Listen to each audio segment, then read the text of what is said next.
Good evening. You are looking at a live view of our Falcon 9 rocket awaiting liftoff at 12 a.m. Eastern Time from Space Launch Complex 40 at Cape Canaveral Space Force Station in Florida. Welcome to our live launch coverage of the Astranis One-to-Many mission. My name is Somi Srivastava, and I'm a structures engineer here at SpaceX, joining you from Hawthorne, California. Today, we are launching 4 satellites to a geosynchronous transfer orbit on behalf of our customer, Astranis. Astranis is calling this mission One-to-Many because this launch will grow their fleet of geostationary satellites from 1 to 5. One of the satellites launching today is Astranis' UtilitySat, the world's first geosatellite capable of performing multiple operational communications missions. The first customer for UtilitySat will be APCO in Mexico, and the satellite will serve a variety of customers for shorter duration missions throughout its life on orbit.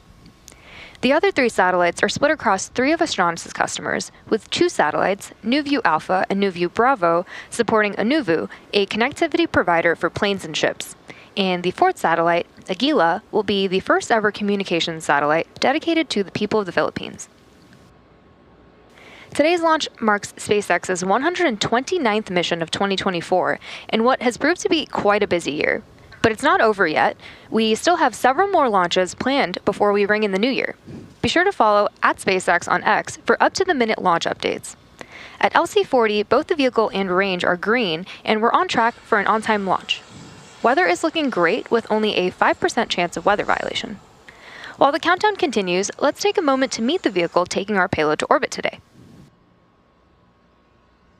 Falcon 9 is a 2-stage rocket developed and manufactured by SpaceX, known for its safe, reliable, and cost-effective access to space. It's also the first and currently the only orbital-class rocket that is capable of reflight. Starting at the top of the vehicle is the payload fairing, a protective shell that encases the payload being sent to space. Made up of 2 halves, the fairing will separate and jettison away from the vehicle once Falcon 9 reaches space. Today's fairing halves will be flying for their 22nd and 12th times and will be recovered by our recovery vessel, Bob, after launch. And here's a photo of the Astranis satellites being encapsulated in that fairing just a few days ago. Continuing down the vehicle, we have the second stage. The second stage is powered by a single Merlin vacuum engine, or MVac, which is optimized to perform in the vacuum of space. Below that is the first stage, which contains 8 engines arranged around one center engine held in place by a structure called the octaweb. Each of these 9 Merlin 1D engines delivers about 190,000 pounds of thrust at sea level, which gives Falcon 9 a combined 1.7 million pounds of thrust. The Falcon 9 first stage is also equipped with 4 landing legs that deploy just before landing to allow for vertical touchdown on a drone ship or a landing pad. The booster supporting today's mission is flying for its 17th time. It previously supported NASA's Crew 5 mission, 2 NASA cargo resupply missions, CRS-28 and NG-20, as well as missions for Inmarsat, Intelsat, the U.S. Space Force, and Optus. The same booster has also launched 9 Starlink missions. After stage separation, it'll head back to Earth, this time targeting a landing on our drone ship, a Shortfall of Gravitas, which is currently stationed in the Atlantic Ocean. Now, as the countdown continues, let's take a moment to hear from our customer for today's mission, Astranis. Our first satellite was the first of its kind.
objective today is to launch 4 Astranis satellites to a geosynchronous transfer orbit, or GTO.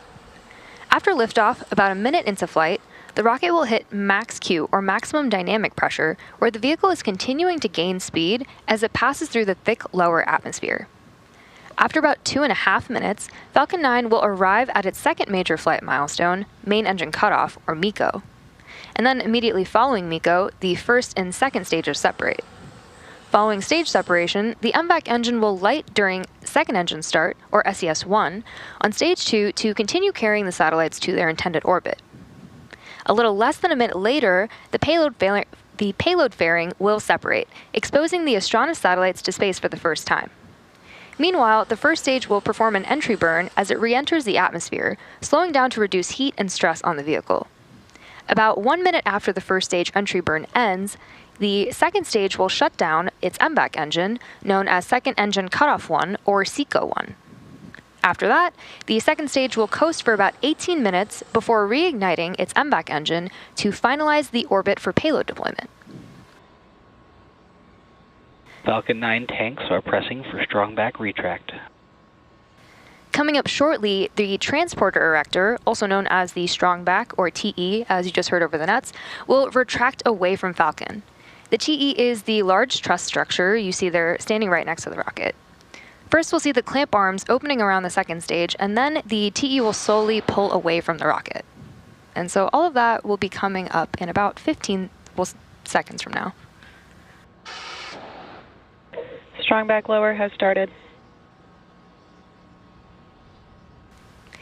The strong back is designed to transport, raise, and support Falcon 9 at the launch pad using umbilicals or flexible lines to route the vehicle's fluids, power, and telemetry from the ground systems to the rocket and payload until Falcon 9 switches to internal power and clears the pad.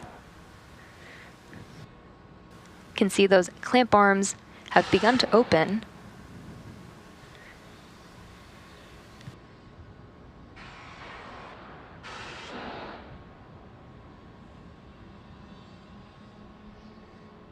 Clamp arms are fully open, and we should see the strong back beginning to pull away from the rocket shortly.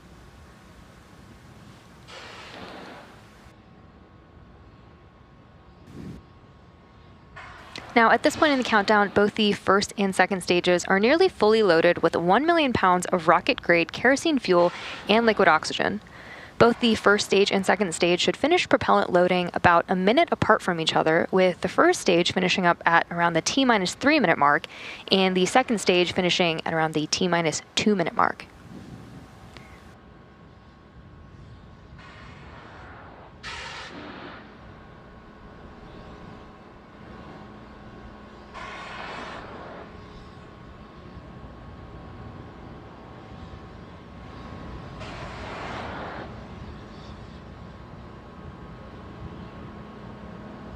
Stage 1 LOX load is complete. Good call out there. The first stage is fully loaded with LOX.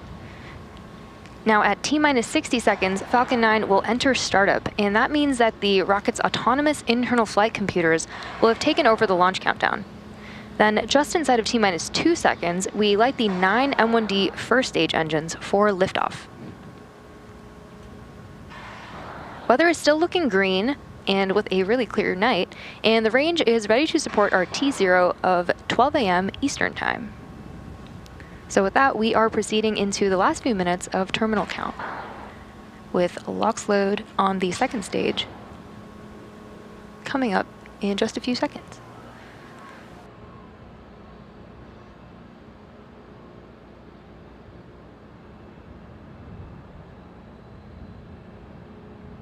Stage 2 LOX load is complete. Great call out there.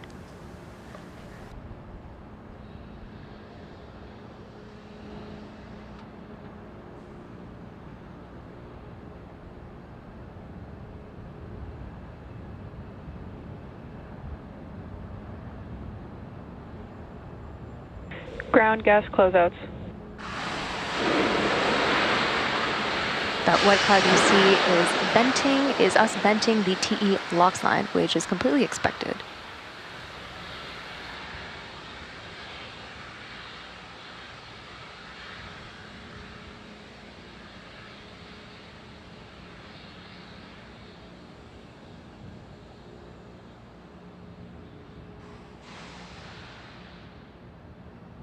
Falcon 9 is in startup.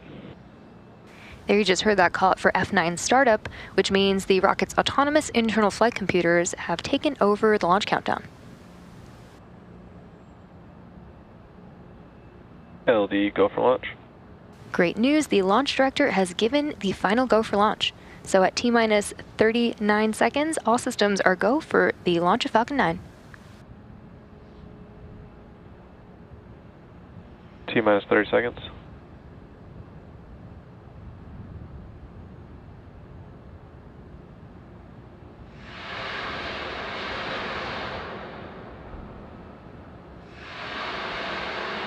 T-minus 15. T-minus 10, 9, 8, 7, 6, 5, 4, 3, 2, 1. Ignition. Abort. Launch abort is running.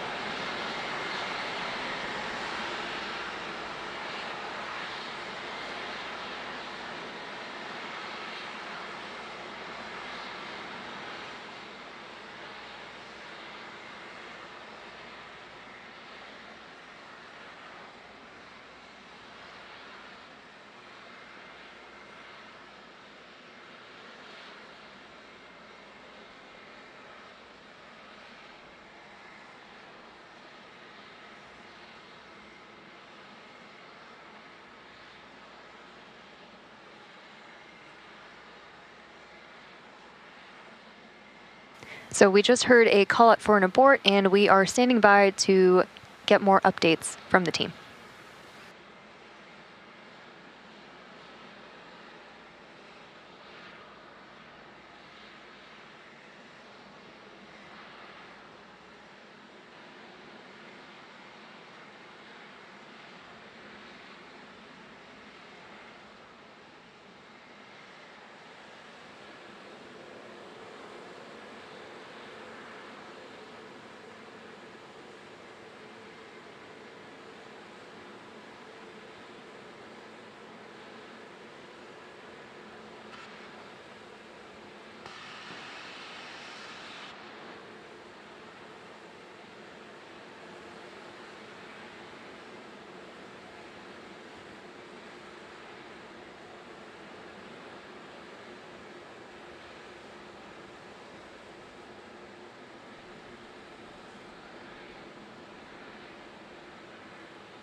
Prior to this point, the launch was going smoothly. The team saw no issues as we loaded propellants, all system tests and checkouts looked good, and everything was go for an on-time launch. At this time, it's too early to speculate on a potential root cause, and I'm hearing from our teams we likely won't have more insight in the next few minutes. So at this point, we are going to end the webcast and allow our teams to focus on troubleshooting. It'll take some time to figure out exactly what happened, but keep an eye on our website and our social accounts, and we'll share information as it becomes available. Thanks for tuning in, and as always, we appreciate your interest in SpaceX and your ongoing support.